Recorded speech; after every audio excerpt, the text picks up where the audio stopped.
What's up, you guys? It's Coven. Now, for those of you who don't already know, I love watching movies, especially superhero movies, and I'm a huge fan of the Marvel Cinematic Universe. I mean, since the first Iron Man in 2008, I've been kind of obsessed with keeping up with all of these films over the course of the last 10 years, and the MCU now stands at 20 films, with the most recent being Ant-Man and the Wasp, which was just released at the beginning of this month. Now, I got the chance to see Ant-Man and the Wasp on opening weekend, and I know what you guys are probably asking by now. Well, what did you think?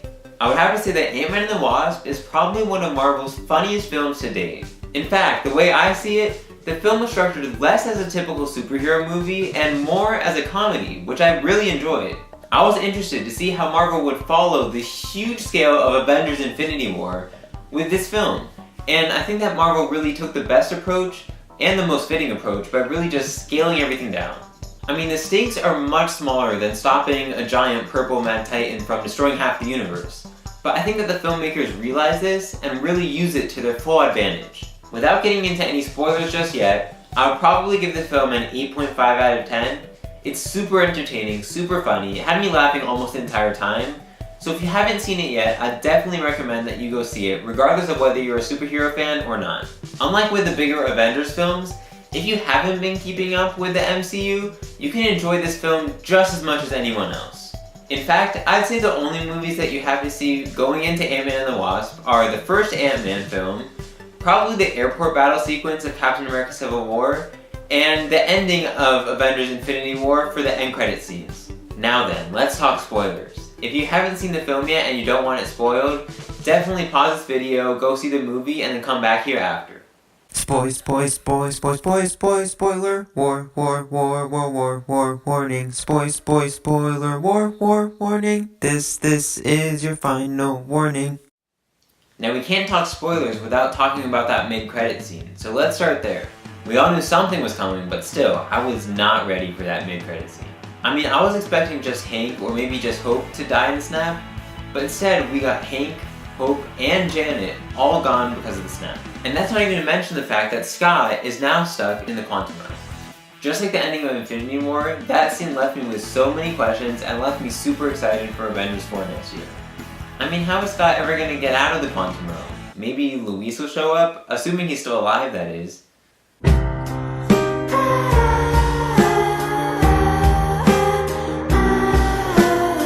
After seeing Janet finally reunite with her family at the end of the movie, I was not expecting her to die in the snap in the mid-credit scene. I mean, the movie itself was so light, so funny, it left everyone happy.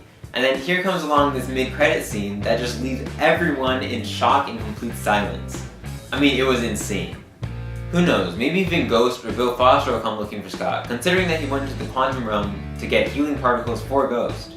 Anyway, moving on to the post-credit scene, we don't really see too much. We just have the giant ant playing the drums in Scott's place while we have the emergency broadcast playing in the background. I was a little let down by the post-credit scene, to be honest, but hey, it's something. Now, I'm sure you guys have plenty of questions and thoughts to share about Ant-Man and the Wasp, or even just the MCU in general, so please don't hesitate to leave a comment below. What's that, you ask? Oh right, what's my favorite part? Actually, I don't know if I have one, to be honest. I mean, there were just so many great things that I really liked about this movie. If I had to pick one, I would probably say the scene where Hope and Scott go to Cassie's school to retrieve the old Ant-Man suit.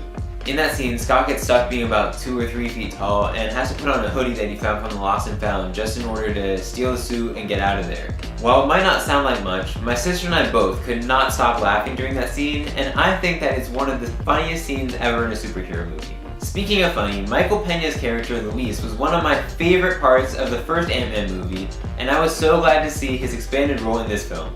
I mean, if there's one person who can lighten the mood after the ending to Infinity War, it's Luis. Every single minute of screen time Luis had, I just couldn't help but smile. What's up? Maybe I'm doing it wrong. What's up?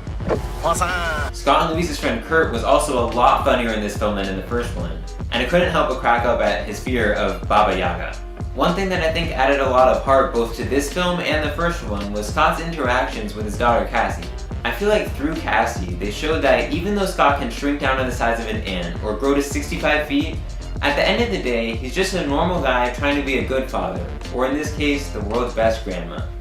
Another one of my favorite things about this movie was Hope as the Wasp. I thought it was really cool to see Hope finally get to wear the suit and take down bad guys as the Wasp. Unlike Scott, Hope knows exactly what the Ant-Man and Wasp suits are capable of, and it was really cool seeing her go all out in order to save the day.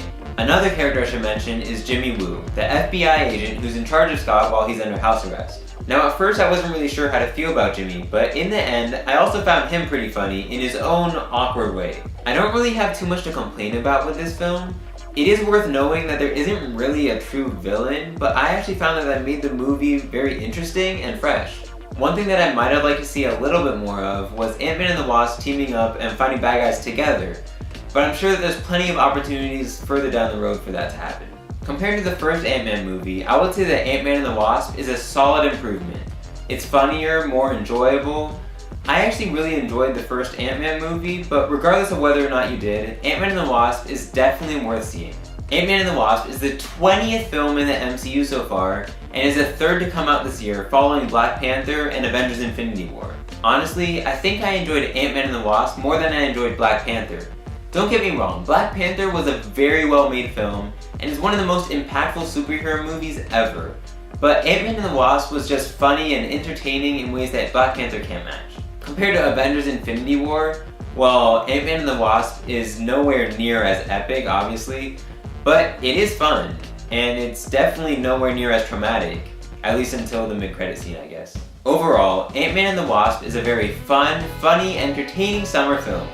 I'd say it's definitely better than the first one, and I would definitely watch it again. And with that said, thank you so much for watching this video. I hope you enjoyed it. Please don't forget to like and subscribe if you haven't already, and I will see you all in the next one.